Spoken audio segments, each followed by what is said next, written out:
Why does everyone always feel so distracted, unable to pull our eyes away from doom scrolling?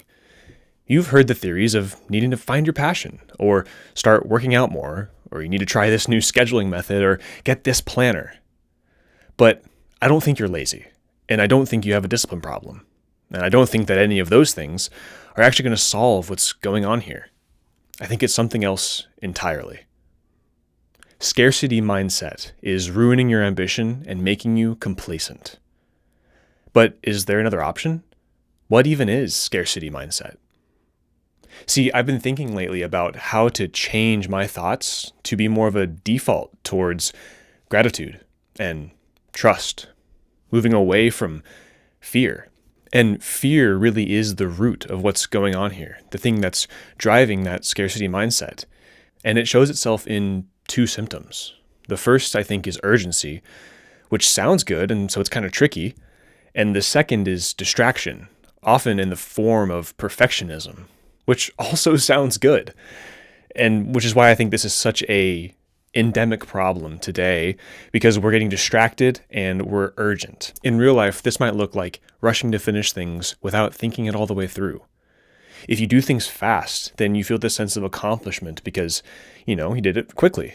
It's how you know that you've done a good job. It's also the best way to know that you're doing enough volume of the thing, because you can repeat it over and over and over really fast, to also be doing a good job, or to get enough of it done to be successful. But this just turns into one of a few things: directionless effort, work for the sake of work, or empty results that miss the mark. Frantic urgency is the feeling of having an impossibly long to-do list, but also refusing to rank those things in how important or impactful they are to the actual goal.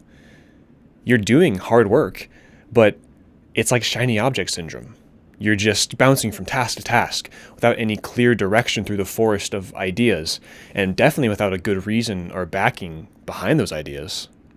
In real life, it could look like perfectionism, or procrastination, or work-crastination, where you work hard on the wrong thing. So you work hard all day long on things that don't really push you towards your goal. For example, maybe your goal is to build your first wooden box, because you're trying to build a skill of woodworking to start a side hustle or a small business. So you wake up one morning, you go downstairs or into your kitchen or whatever, and start making your cup of coffee in the morning, and you realize that the coffee machine needs to be cleaned. So you do that. Then you make a cup of coffee, you enjoy it, you go out into the garage and you realize you only have a few screws left. So you have to get in your car, you go to the hardware store, we need screws to build our box. Get to the hardware store and you're getting the screws and you see an ad for a new drill. It's like, well, okay, my drill's a little old, I'll get the new one, why not? Then you remember your table saw needs a new blade.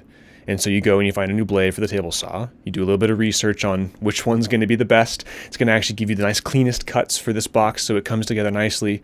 And then you think, oh, but whenever I make these seams on the edges of the box, I'd like it to be really clean. So I need a certain type of jig to do a pocket hole so that way it can be a clean seam, a really beautiful box. And then you start driving home and you realize that, oh, okay, I gotta get gas in the car, and okay, maybe I'll get, some water bottles or something to drink from the gas station. You get home, all of a sudden, it's 8:30 at night, you're stuck in a Reddit thread with an Excel spreadsheet open, comparing what type of wood glue is best, and you haven't actually even started building the box. You tell yourself you're preparing, but in reality, you haven't written something down, you haven't even really done anything yet, and you've watched 15 videos on how to do it the best way. That was me 1 year ago. Underneath that, it's the thought of, why would anyone buy my box? Why would anyone subscribe to my channel? Why would anyone listen to my teaching? It's that thought of, why would I do the thing it feels like I'm supposed to do? You're not trusting yourself, and you're definitely not trusting God. The instinct with a scarcity mindset is to think, I could never do the thing, so what I have is fine. Enter the abundance mindset. The grounded reality with an abundance mindset is like this. You think, I could definitely do the thing, and I should definitely give it a try, and even if I don't, I will have learned something, or even if I fail, I'll have learned something, and that's valuable, because I've gained something in the process. And either way, even if I never ever try this thing, what I have is good enough because it's perfect for where I'm at right now, and it has the potential to be so much more. But that requires a solid foundation to place two things. The first is trust that there is much to be gained, yes, financially, but also in wisdom, relationships, experiences. And two, a reason not to be overcome by the weight of the world. And I think that reason, that place to place those two things, is in Jesus Christ. See, an abundance mindset, like we discussed, shifts that urgency into diligence. Yes, you still work hard, but with that abundance mindset, you gain discernment, the ability to see what things actually move you forward in your project, or actually get you closer to that goal. And it turns that symptom of distraction and perfection into productivity, because now you don't have to have the ideal setup to move forward. Moving forward kind of becomes the goal, because now your perspective has been widened to include almost everything in what can be gained. And so learning is part of the process now, as opposed to an obstacle in the way of reaching your goal. Now, even a step in the wrong direction actually warrants a small celebration because you've gained another data point. You've learned something. Proverbs chapter 11, verse 24 says, "One gives freely, yet grows all the richer, while another doesn't even give what he should, and only suffers want." Perhaps the biggest shift that occurs whenever you adopt an abundance mindset is how you give, and not just your money. See, it could be, your money, the amount of thing that you'll be willing to do for free, or the quality of thing that you'd be willing to do for free, or the amount of literally money you just give away out of generosity. But it could also be your time. It's how much time you're willing to pour into somebody else just to help them along their journey. Well, you might ask, why does this work? Why does giving more do anything helpful? And it's because if you do a high quality thing or give away a high quality thing for free, well, the implication is that the paid thing will be all that much better. And usually it is. The kind of person with the heart to do a really good thing for free will usually create very good things that then will be paid for.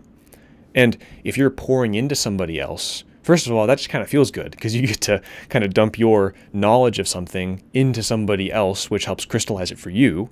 And then also, if that person is doing something even remotely tangential to where you are, well, the level of the playing field has just gone up.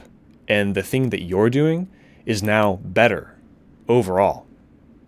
And cherry on top is you've now created a relationship, maybe even a friend, but at the very least, an acquaintance or a connection that you can maybe rely on in the future. See, a scarcity mindset forces you into a materialistic perspective. It shrinks what you actually consider to be useful in the grand scheme of things. While an abundance mindset widens your perspective to really truly see both the depth and the breadth of what is actually abundant. Okay, you might say, but what about this? Scarcity mindset could be like being okay with what you have. You could just frame it that way, and that can turn into gratitude or contentment. And an abundance mindset, well, if you don't let that be checked by truth, then that would turn into greed, right? Those arguments come up a little bit short. See, it requires a very narrow view of abundance. And if you have that narrow materialistic view of abundance, then it probably would morph into greed as you kind of continually see the more and more and more that is available to you. But that's a very strict view of abundance, whereas a real abundance mindset is a very broad kind of definition of what is abundant. And when it's so broad, it really reduces the chance for it to turn into greed. Because yes, there is material abundance, but even more than that, there's knowledge abundance, relationship abundance, experiential abundance. And those things fulfill us in a much more meaningful way than the financial abundance ever could. And as a result, it's difficult to grow greedy whenever you're really having an open perspective. Then in regards to the scarcity mindset, it kind of ignores the foundation of scarcity. That scarcity is underpinned by fear. which makes it extremely unlikely, if possible at all, to have gratitude or contentment. Those things are incompatible with fear. And it even raises a deeper concern, which is that you have to be careful with an abundance mindset turning into narcissistic confidence. Because on the other side of kind of that narrow view of abundance, you could actually flip it into being oh, I've done everything. I get all the credit for all these amazing things that I've done, these people I've gotten to know, the relationships I've built, the wealth I've built. And that's also wrong. It's also harmful. It's completely incompatible with gratitude because you'll never be thankful. Which is why that abundance mindset must be grounded in reality, in truth. And that's actually good because it's where it comes from. It's the realization of the providence and sovereignty of God. So that's a lot, and it might feel a little bit vague, but here are 2 easy ways to remember this. Hard work only helps when it has direction and a good reason behind it. Like we talked about, if you're moving forward, it only matters that you're working hard if you kind of have a decent idea of where you're going, but almost more importantly, that you have a really good reason to be doing it. And whether that's for the glory of God or to learn something new, if there's a good reason and a clear enough direction for at least that next step, then that's when the hard work is useful. Hard work only helps when it has direction and a good reason behind it. And the second thing is perfection is just a lack of trust with better PR. If we're constantly seeking how to do the thing just right so whenever we finally launch the business, everything goes perfectly smoothly, we'll waste a lot of time trying to get things just perfectly smoothed out where it'll never have any issues launching off the ground. And whenever we start, it will have problems. It won't go perfectly. And if we've wasted so much time trying to prepare, we're fooling ourselves into thinking that we're going to do it right the first time. And it's just not likely. You see Alex Hormozy, Chris Williamson already talking about this. And really what it is it feels very satisfying to put work into something even if there isn't a good reason to do it. And if you can feel like you're getting closer to perfection, you never have to take the risk of actually pushing it out the door. Perfection is a lack of trust with better PR. Hard work only helps when it has direction and a good reason behind it. I think scarcity mindset leads to complacency, and an abundance mindset leads to contentment. And I know those seem like kind of vague and ethereal. Complacency, contentment, they're similar, but they are different. And here's how it is, really. Are your thoughts leading you up, or are they leading you down? And I think that's the underlying problem that we have. We think, I don't have enough. I'll never have enough. Fine. When we should be thinking, I have enough. It could be more, but it doesn't have to be. And it is good.